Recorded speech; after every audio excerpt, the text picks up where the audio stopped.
My name is Paula Starr. I'm a primary care occupational therapist working in the Central Vale cluster. My name is Angharad Ralley. I'm a primary care occupational therapist within the Cardiff Southwest cluster. So I address challenges patients experience when performing their daily tasks, which we call occupations. This can be anything from how you get out of bed to how you manage your work.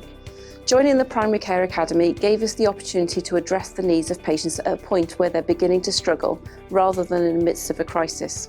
So in both clusters, we've identified that early intervention is key, and supporting patients who are starting to struggle with their occupations reduces the need for them to contact their GP surgeries. So we enable people to maintain and improve their independence whilst remaining in their own homes. We wanted to develop a framework that would enable the implementation of primary care occupational therapy across the health board.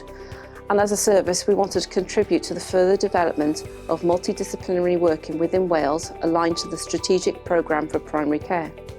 Through completing this, we wanted to increase the understanding of the role of occupational therapy in primary care by patients and professionals. We have hugely benefited from the opportunity to be part of the Primary Care Academy. We have identified the skills, knowledge and experience that occupational therapists will need to work with in the Cardiff and Vale UHB primary care services.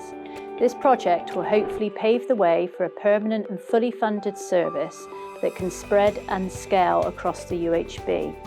We've really enjoyed the chance to develop a service within a new area, and the Primary Care Academy has enabled us to have a dedicated time and support to consider what the service looks like both now and what it could look like in the future.